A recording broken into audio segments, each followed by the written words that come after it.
बच्चों, आज हम पाठ 14 रेसों से वस्त्र तक पादप रेसे, है ना, इसको पढ़ेंगे। तो हम सब लोग जानते हैं कि जो प्राचीन काल में जो लोग रहते थे, है ना, वो अपने जो शरीर है उसको गर्मी है, सर्दी का मौसम है, ठंड का मौसम है ना, या बारिश है, इससे बचाने के लिए क्या करते थे, वृक्षों की जो छाल रहती थी या बड़ी बड़ी पत्ती तथा जो जंतुओं के जो मतलब वो रहते थे चमड़े, इन सब का क्या करते थे, अपने शरीर को ढकने के लिए उपयोग में करते थे। ठीक है। फिर उन्होंने क्या किया, धीरे धीरे उन्होंने क्या किया, घास तथा पतली पतली जो टहनियाँ हैं उसको बुन कर क्या करने लगे, चटाइयाँ और टोकरी बनाने लग गए, है ना। फिर इसी प्रकार वो जंतुओं के बाल अथवा ऊन को आपस में ऐंठ कर लंबी लंबी लड़ियाँ बनाने लग गए, है ना। वो जो पशुओं के बाल रहते थे और जो ऊन को जो ऊन रहते हैं उसको आपस में ऐंठ कर क्या करते हैं, उन लोग लंबी लंबी लड़ियाँ बनाते हैं, जिन्हें बुनकर उन्होंने, और उसी को जो है जो लंबी लंबी रस्सियाँ रहती हैं उनको बुनकर उन लोग क्या करते थे, बुनकर उन लोग क्या करते थे, वस्त्र बनाते थे। ठीक है।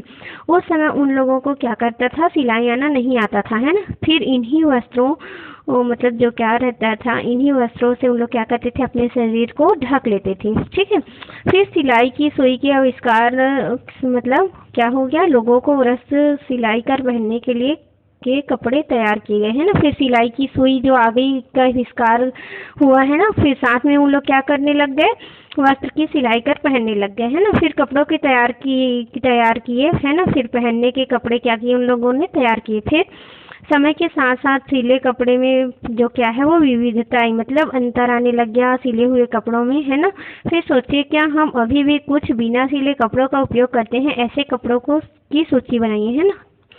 तो देखते हैं वस्त्रों में विविधता, क्या क्या विविधता पाई जाती है। सोचिए कि हम कपड़ों का उपयोग करते हैं, क्या वे सभी एक ही प्रकार के धागे से बने होते हैं या इनमें भी विविधता होती है। आइए इन्हें जानने के लिए हम लोग क्या करेंगे, क्रियाकलाप करते हैं। तो देखते हैं क्रियाकलाप 1, है ना।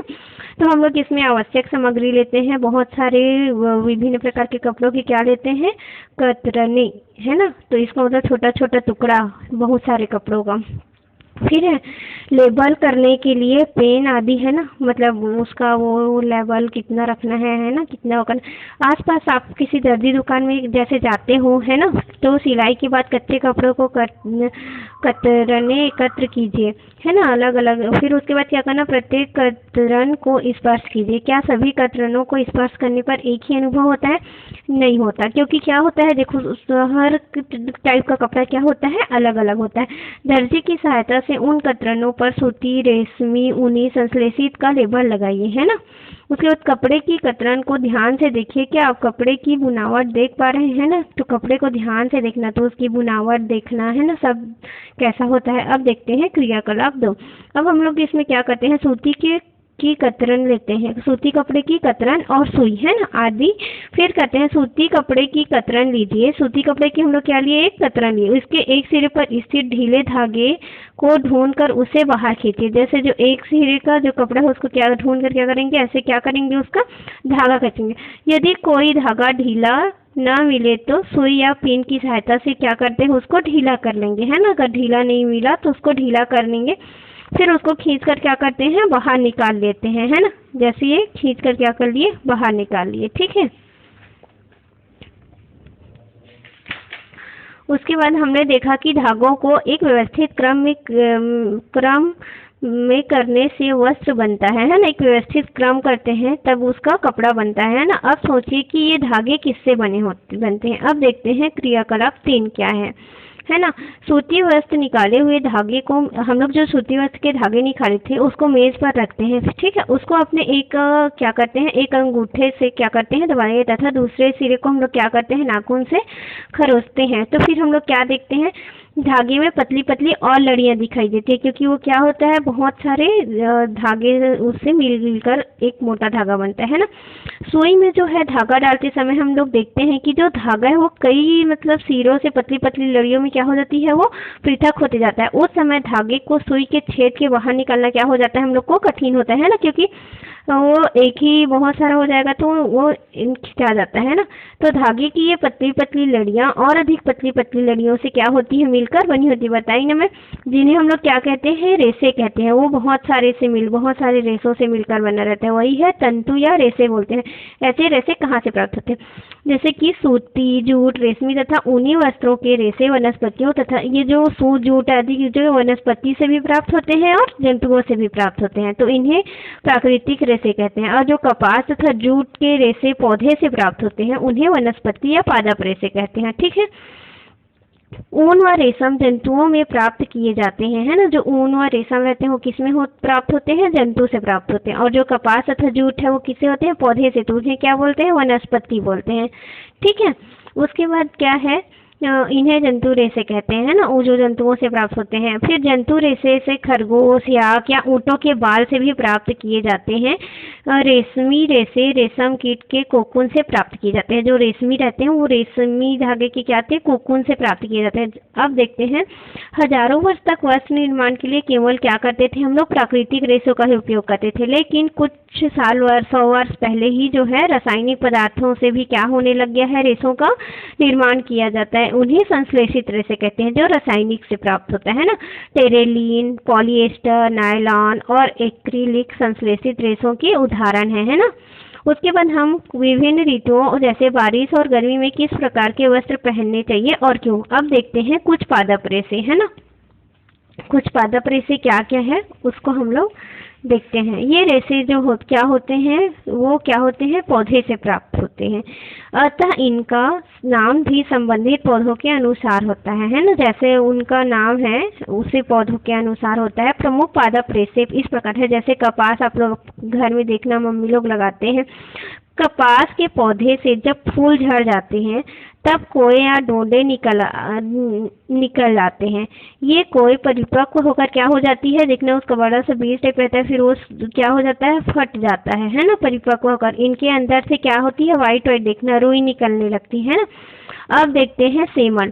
सेमल के रेशे कपास की ही भांति कोए के से प्राप्त होती है। सेमल के फूलों में झड़ जाने के बाद कोए पक जाते हैं ना, जो उसका फूल है वो झड़ जाती है, फिर उसका बाद वो जो कोए है वो क्या हो जाती है? पक। फिर उसमें जो रुई के समान क्या होता है? रेशे निकलते लगते हैं। फिर इसके प्राकृतिक ऐंठन का, इसमें जो है प्राकृतिक ऐंठन का क्या होता है? अभाव होता है ना। तो जो इनकी कताई का धागा तैयार नहीं, मतलब जो कताई कर हम लोग क्या कर सकते हैं? इसका धागा नहीं वो कर सकते हैं ना। इनके रेशे रेशम के समान चमकीले और उत्तम, मतलब अच्छे श्रेणी के होते हैं। और चटाई और बिछौने बनाने में इनका उपयोग, जैसे जो हम लोग घर में चटाई वटाई यूज करते हैं वो बनाने में ज्यादा यूज होता है। अब देखते हैं जूट के पौधे से कैसे बनता है।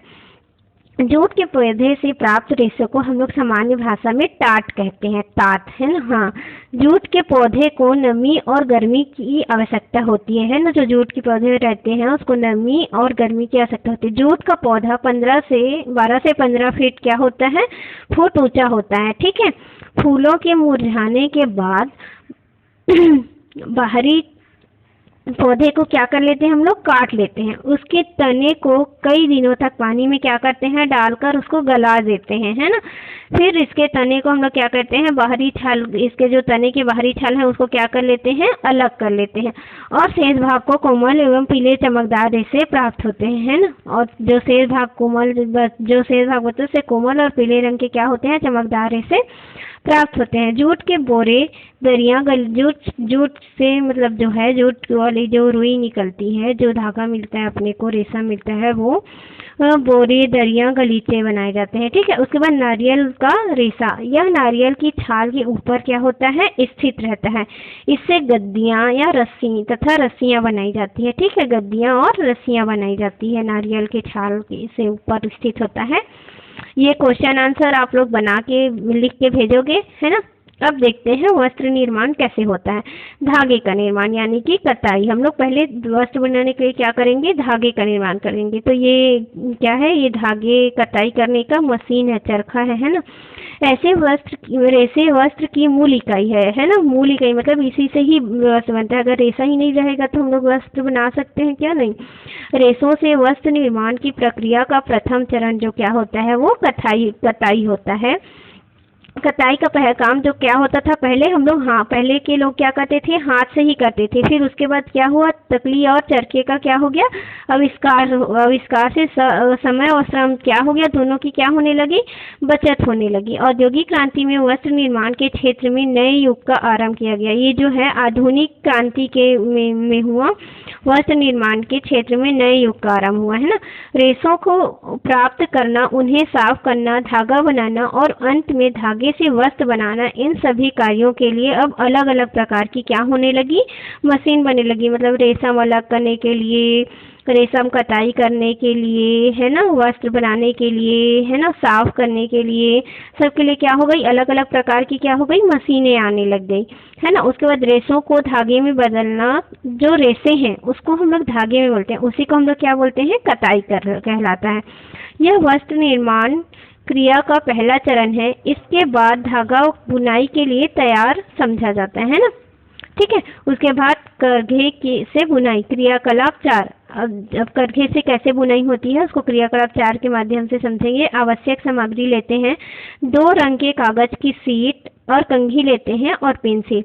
विभिन्न रंगों के 2 कागज की हम लोग क्या लेंगे, शीट लेते हैं। ठीक है, फिर 2 सीट लीजिए। दोनों सीट में 30 सेंटीमीटर लंबाई तथा 30 सेंटीमीटर चौड़ाई की वर्गाकार क्या कर लेते हैं, सीट काट देते हैं। फिर दोनों सीधे को आधा मोड़िए। दोनों सीट पर 14.3 क के अनुसार रेखाएं खींचिए। जैसे ये रेखा खींचा है वैसी खींच के देखिए। फिर खींची गई रेखा के अनुसार पहली सीट में से पट्टियां काट लें, है ना। सीधी रेखा से क्या कर लें, अलग अलग पट्टी कर लेते हैं, काट लेते हैं। फिर चित्र 14.3 ख में दूसरी सीट पर खींची गई रेखाओं को 1-1 इंच के किनारे से छोड़ते हुए काटे। ध्यान से 1-1 इंच की क्या करेंगे, किनारे छोड़ते हुए क्या करेंगे, ध्यान से उसको क्या करेंगे, फिर काटेंगे, है ना। यह सीट चटाई का आधार होगा। जो ये सीट है वो क्या होगा, चटाई का आधार होगा। ठीक है, अब पहली सीट की पट्टियों को 1-1 करके दूसरी सीट के कटाव में चित्र 14.3 ग के अनुसार बुनिए, है ना। जैसे ये ऐसे बुन रहे हैं वैसे पहली पट्टी की सीट को दूसरी एक एक करके दूसरी सीट के कटाव में क्या करेंगे, अनुसार हम लोग उसको क्या करते हैं, बुनते हैं। ठीक है, तो फिर ये चटाई कैसे बन रहा है, देखो कागज की पट्टियों से बुनाई।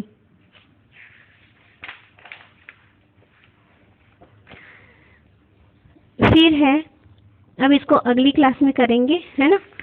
यहाँ तक आप लोग पढ़ लेना और ये क्वेश्चन बना के भेजना मेरे को। ठीक है, ये आगे का हम लोग अगली क्लास में करेंगे। ठीक है।